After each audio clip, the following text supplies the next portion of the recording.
Good morning friends, स्वागत है आप सबका फोकस ऑन एजुकेशन में। मैं एजुकेटर आज आप सबके लिए मोस्ट इम्पॉर्टेंट फैक्ट्स लाई हूँ on William Shakespeare's historical place से। तो हिस्टोरिकल प्लेस से जो भी इम्पॉर्टेंट फैक्ट्स मुझे मिले, जो थोड़ी कन्फ्यूजन थी, मुझे भी कन्फ्यूजन हुआ, बट आफ्टर ऑल स्टडी करने पे सब खत्म हो गए, तो उस पर हम डिस्कस कर आते हैं अपने टॉपिक पे। आज हम जो डिस्कस करने वाले हैं, आपने टॉपिक का नाम तो देख लिया।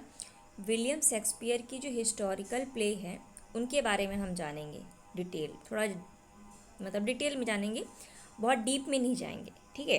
जैसे कि हमको पता है विलियम शेक्सपियर की जो हिस्टोरिकल प्ले है, यानी पहले हम टोटल प्ले के बारे में बात करें। टोटल प्ले उन्होंने कितनी लिखी है? 37 प्लेस लिखी है। ओके, ये तो हमें सबको पता है। और इनकी जो 37 प्ले थी उनमें से हमें मालूम है कि फर्स्ट फोलियो के अंदर पब्लिश हुई थी, जो कि कब आई थी? फर्स्ट फोलियो 1623 के अंदर ये आई थी। और आपको ये बात पता होगी कि इसका जो प्रीफेस है वो किसने लिखा है? बेन जॉनसन ने लिखा है। और उन्होंने एक पोएम लिखी है जिसका नाम क्या है? To the reader facing the Droeshout portrait engraving. तो इनको याद रखिएगा, ठीक है। इतना डिटेल तो नहीं पूछेगा, बट हाँ, किसने प्रीफेस लिखी थी फर्स्ट फोलियो की? तो बेन जॉनसन के द्वारा लिखी गई थी, ये पूछ सकता है। नेक्स्ट जो पूछ सकता है आपसे इसके कंपाइलर के बारे में, कि फर्स्ट फोलियो का कंपाइलर कौन था। तो इनके फेलो थे, मतलब आपको पता है कि विलियम शेक्सपियर अपना कैरियर जो स्टार्ट करते हैं लंदन में जाके एज ए स्टेप कीपर के रूप में, उसके बाद स्टेबल के रूप में, उसके बाद वो एक्टर का काम करने लगते हैं। तो उनके साथ दो एक्टर और काम कर रहे थे, ये दोनों क्या नाम है? एक का नाम है जॉन हैमिंग्स और हेनरी कॉन्ड्रेल। तो इन्होंने ही, ये दोनों एक्टर हैं, इन्होंने इनके साथ ही काम किया है, और साथ ही यही एक्टर हैं जिन्होंने कंपाइल किया है, मतलब उनकी जितनी भी प्लेस थी ना उसको इकट्ठा किया और इसको पब्लिश करवाई। अब आते हैं पब्लिशर कौन था भाई। तो ये देखिए, ये आपके सामने 3 लोग पब्लिशर हैं। कौन कौन है? एक है इसाक जेगार्ड, ठीक, फिर है विलियम जेगार्ड और एडवर्ड ब्लेमंट। तो इन तीनों को नाम याद रखिएगा कि पब्लिशर कौन था, कंपाइलर कौन था, ठीक है, और किसे इन्होंने डेडिकेट किया, मतलब किसको इन्होंने दिया। तो हमको पता है ज़्यादातर ये जितनी पोएम्स हैं या फिर वर्क हैं, ये हेनरी विलियम हर्बर्ट या फिर फिलिप हर्बर्ट को इन्होंने दिया है, चाहे फिलिप हर्बर्ट की चाहे विलियम हर्बर्ट की है, जिसे कि हम किस नाम से जानते हैं इन दोनों को? आपको पता है, इसे हम थर्ड एडवर्ड ऑफ पेम्ब्रोक के नाम से जानते हैं। इसे भी याद रखिएगा, ठीक है। अब इसमें कितनी पोएम्स थी, सॉरी कितने प्लेस थे, सॉरी कितने प्लेस थे? तो 37 प्लेस में से इनके 36 प्लेस जो है पब्लिश हुए थे। तो कौन सा प्ले नहीं पब्लिश हुआ था? पेरिक्लिस, जिसे कि हम the Prince of the tyre के नाम से जानते हैं। तो यही जो प्ले था इनका पब्लिश नहीं हुआ था इस समय। एक्सेप्ट दिस 36 प्लेस जो है फर्स्ट फोलियो के अंदर पब्लिश हुआ था। आपके सामने मैंने डिटेल दे दिया कौन क्या था, किसे डेडिकेट किया, किसने प्रीफेस लिया, किसने कंपाइलर किया, ठीक है। आते हैं हम उस पॉइंट पे कि कौन कौन सी प्ले थे, ठीक है। हम लोग जानते हैं कि अगर पूछा जाए आपसे कि how many plays written by William Shakespeare, historical play by William Shakespeare, तो आपका आंसर होगा 10 हिस्टोरिकल प्ले उन्होंने लिखी थी, ठीक है। अगर पूछा जाए, ये तो हो गई आपकी बाय द नंबर के अकॉर्डिंग, ठीक है। अगर पूछे आपसे बाय द नेम, तो याद रखिएगा बाय द नेम अगर पूछता है, एक मिनट रुक जाइए मैं आपको वो कर देती हूँ। अगर पूछे आपसे बाय द नेम कितने थे, नेम के अकॉर्डिंग टू उनके नेम, तो याद रखिएगा नेम के अकॉर्डिंग 7 प्ले थे, ठीक है। प्लेस थे 7 प्लेस। कैसे देखते हैं हम, जैसे कि आपको पता है कि लेकिन बहुत जगह 11 भी दिया है, कभी आप सर्च कीजिएगा तो 11 कैसे है मैं उसको क्लियर आउट करूँगी आपको। लेकिन फिलहाल आपके एग्ज़ाम में जब आता है तो आप 10 ही मार्क करके आइए, 11 मत मार्क, ऐसे देगा नहीं, बट इन अ केस आप 10 मार्क करिएगा। तो देखिए आपके सामने फर्स्ट है हेनरी 4 के, सॉरी हेनरी 6 है। हेनरी 6 के 3 पार्ट आए थे। फर्स्ट, सेकंड, थर्ड, और ये इनका सक्सेसफुल प्ले माना जाता है। फिर हेनरी 4 के 2 पार्ट आए थे, ठीक है, 1 and 2। फिर हेनरी 5, फिर हेनरी 8। हेनरी 8 जो आया था वो अनफिनिश्ड था, आपको पता है, अनफिनिश्ड था ये, और इसे कंप्लीट किसने किया था? तो जॉन फ्लेचर के द्वारा इसे वापस से कंप्लीट किया गया था। उसके बाद आता है रिचर्ड थर्ड, फिर रिचर्ड थर्ड, फिर किंग जॉन। तो ये आपके प्ले हो गया। अब इसे हम काउंट करते हैं, देखिए 1, यहीं से देखिए 1 2 3 4 5 6 7 8 9 10 हो गया ना, 10 प्लेस थे। लेकिन एडवर्ड, बहुत सारे स्कॉलर्स हैं जो ये कहते हैं कि एडवर्ड थर्ड जो है, ध्यान रखिएगा, एडवर्ड थर्ड जो है, जो कि फर्स्ट क्वार्टर में आया था 1596 में, इसे पॉसिबली माना जाता है, पॉसिबली विलियम शेक्सपियर ने लिखा था या फिर थॉमस किट के द्वारा लिखा गया। दोनों नाम मेंशन मिलता है। मैं आपको इसका बताती हूँ कहाँ से मुझे ये मिला। देखिए, मैं इसीलिए कह रही थी, ये देखिए, ये मैंने विकिपीडिया से लिया है, ठीक है। आप देखिए, एडवर्ड थर्ड है, किसने रिटर्न किया है? पॉसिबली विलियम शेक्सपियर या थॉमस किट के द्वारा, ठीक है। और आपको ये देखिए कैटेगरी क्या है, इसकी जैनर क्या है? हिस्टोरिकल प्ले है ये, ठीक, आपको दिख गया। और इसकी पब्लिकेशन देखिए कहाँ है? फर्स्ट क्वार्टर के अंदर आई थी 1596 के अंदर, ठीक है, ये पॉसिबल ही है। अब इसे एक और बात कही गई है, देखिए वो क्या कहा गया है कि Edward Third has recently been accepted into the canon of plays with written by Shakespeare, यानी शेक्सपियर की जो वर्क है उसके कैनन में, उनके वर्क के कैनन में अब एडवर्ड थर्ड को भी रखा जाता है। ये रिसेंटली एक्सेप्ट किया गया है और ये माना जाता है कि 1596 में ये पब्लिश हुआ था बिना नाम के, मतलब शेक्सपियर का नाम इसके अंदर नहीं था, बट ये पब्लिश हुआ था। अब ये माना जा रहा है कि ये किसने लिखा है? विलियम शेक्सपियर ने, लेकिन थॉमस किट का भी नाम आता है, इसलिए ये जो चीज़ है, टर्म है ना, डिस्प्यूट में है, आप इसको ज़्यादा मत लीजिएगा, ठीक है। अगर आपके एग्ज़ाम में पूछता है तो आप बता दीजिएगा। मैंने आपको रीज़न बता दिया कि क्यों ऐसा मान रहे हैं लोग। स्कॉलर्स जो हैं एडवर्ड थर्ड को भी अब मानते हैं कि ये विलियम शेक्सपियर की ही है, तो ऐसे 11 हो जाएगी अगर इसको गिन लेंगे, बट इसको गिनते हैं तो टॉप हमें 10 मिलते हैं बाय द नंबर, और बाय नेम 7 मिलते हैं, ओके। अब आते हैं इसके सोर्स। हमें तो पता है इसका सोर्स कौन है, बताने की जरूरत नहीं है आप सबको। इसका सोर्स क्या है? तो रैफल हॉलिंसेट का Chronicle of England, Scotland and Ireland, जो कि 1577 में आई थी, उसका वही है रिसोर्स इसका लेते हैं। और अगर आपको पता होगा ये बात भी कि जो उनकी हिस्टोरिकल प्ले है विलियम शेक्सपियर की, वो 12th सेंचुरी से 16th सेंचुरी का टाइम कवर करती है। मान सकते हैं कि 300 से लेके 350 ईयर्स ये कवर करती है, जो कि 1200 से लेके हम 1550 तक का हम ईयर इसको मान सकते हैं, ठीक है। तो ये भी पॉइंट आपके लिए इम्पॉर्टेंट है, इसे भी ध्यान दीजिएगा। चलिए आते हैं हम अपने नेक्स्ट पॉइंट पे। अकॉर्डिंग टू टाइम, ठीक है, अकॉर्डिंग टू टाइम जो रूल करते हैं, देखिए अभी तो हमने देखा था कि शेक्सपियर ने कैसे कैसे प्ले लिखे थे, कौन कौन सी कितने नंबर के हैं, ठीक है, ये है रूल के अकॉर्डिंग, ठीक है। इसको मैं समझिएगा कि क्रॉनिकल वाइज है, क्रॉनिकल अकॉर्डिंग टू रूल। कैसे इंग्लैंड में आप जो अगर पढ़ोगे तो इनको आप क्रॉनिकल इस तरीके से पढ़ सकते थे, इसलिए मैंने डेट भी लिख दी कौन कब तक रूल किया था।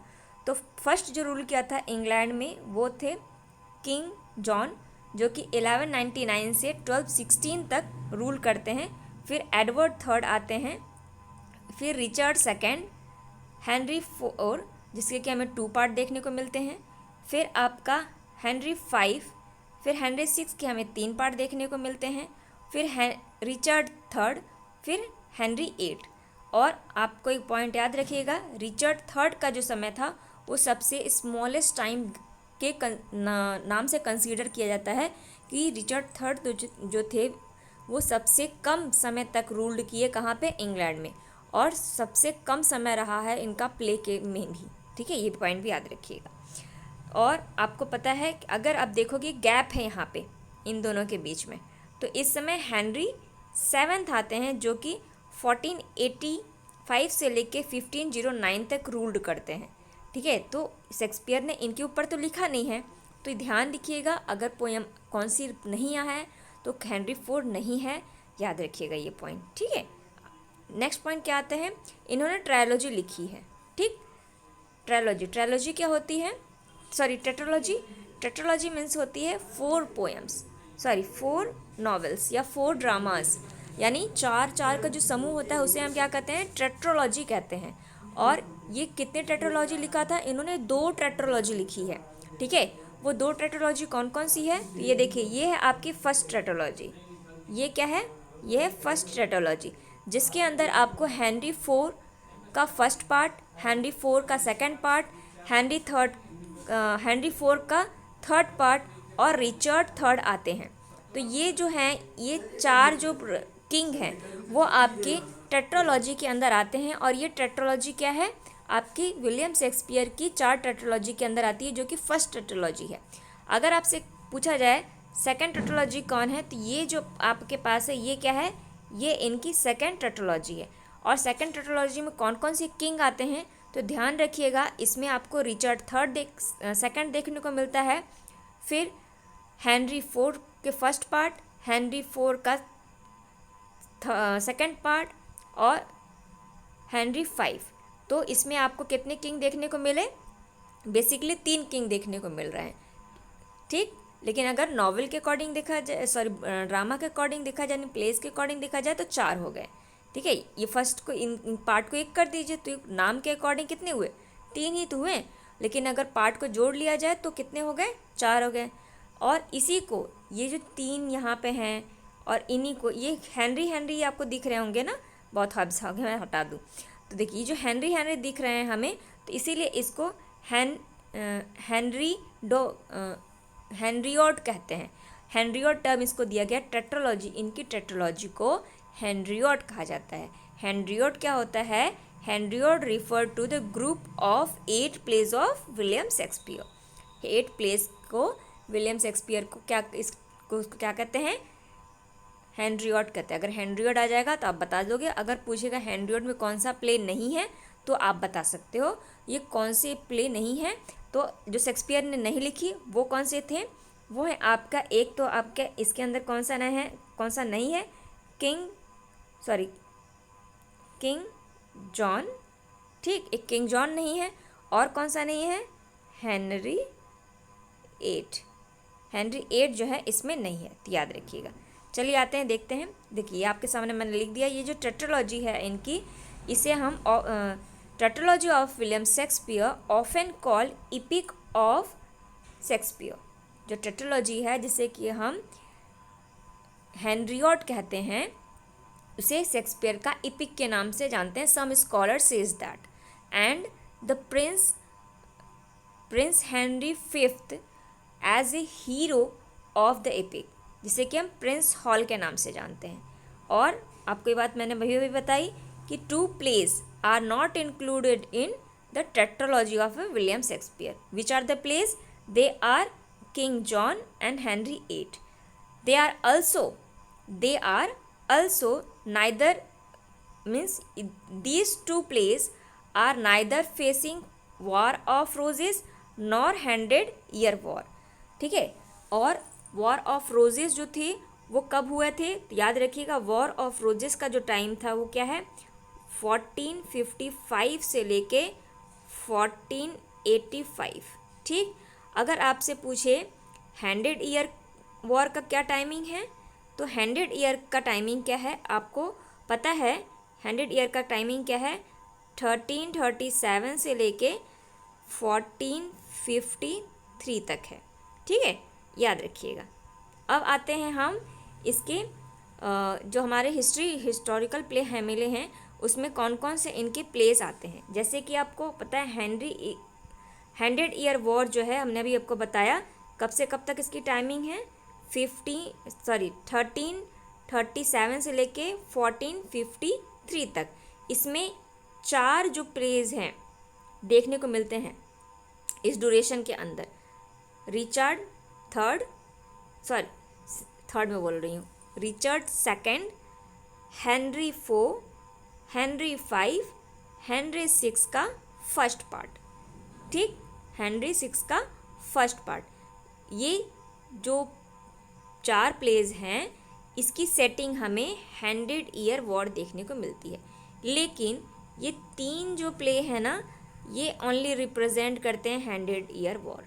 सम पार्ट्स जो हैं इसका हमें 100 ईयर वॉर में देखने को मिलता है हेनरी सिक्स का, लेकिन 100 ईयर वॉर जो हमें देखने को जो सेटिंग इनकी मिलती है वो इनमें ही ज़्यादातर देखने को मिलती है। लेकिन अगर आपसे पूछेगा इसकी सेटिंग कौन कौन से प्लेस के अंदर है तो ये आप चारों प्ले इनके नाम बताओगे। ठीक है, अब 100 ईयर वॉर जो है इसको हमने देख लिया, इसके बाद ही तो वॉर ऑफ रोजेस, पहले 100 ईयर वॉर हुआ फिर वॉर ऑफ रोजेस हुई। तो वॉर ऑफ रोजेस में कौन कौन से प्ले दिखाते हैं हमें, तो वॉर ऑफ रोजेस में देखिए दिखाते हैं हेनरी सिक्स के सेकंड पार्ट और क्या थर्ड पार्ट।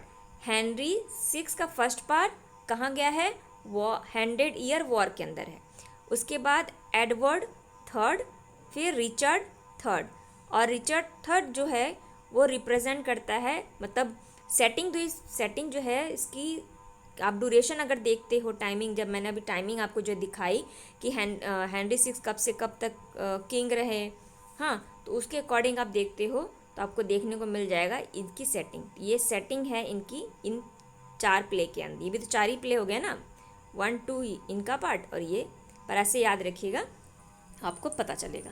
तो ये तो पॉइंट है, आपको इससे समझ में आ गया ये पॉइंट।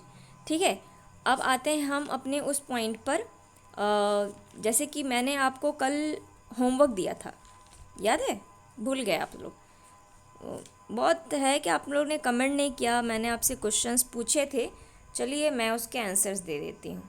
ठीक है, शायद आप उतने अच्छे प्रिपरेशन कर रहे होगे, टाइम नहीं मिला होगा। ठीक है, मैंने पूछा था जो टिंटन एबे नोवेला है वो किसने लिखी थी, तो याद रखिएगा, एक मिनट, यहाँ पे स्पेस नहीं है, हाँ यहाँ थोड़ा स्पेस है, यहाँ पे हम बताते हैं। ठीक है, जो हमने पूछा था क्या, जो आपका टिंटन एबे है ये एक नोवेला भी है, और ये मैंने नोवेला पूछा था ये नोवेला किसने लिखा था, तो याद रखिएगा ये नोवेला जो लिखा है वो लिखा है थॉमस लव पिकॉक ने। ठीक है, थॉमस लव पिकॉक ने लिखा है। ठीक, उसके बाद मैंने पूछा था आपसे कि पैरोडी जो थी पीटर बेल विलियम वर्ड्सवर्थ की पोएम है, इसके ऊपर पैरोडी किसने लिखी है, तो सैले ने पैरोडी लिखी है इसके लिए। ठीक, ये मैंने पूछा था। और फिर मैंने पूछा था कि आपकी जो फैंसी है और इमेजिनेशन वो कौन से चैप्टर में है, कॉलरिज ने डिफ़ाइन की है, तो 13 चैप्टर के अंदर उन्होंने इसको डिफ़ाइन किया है। तो ये थे कुछ important point. I hope video पसंद आया होगा, इसे लाइक कमेंट शेयर करना बिल्कुल ना भूलें। Thank you aspirant.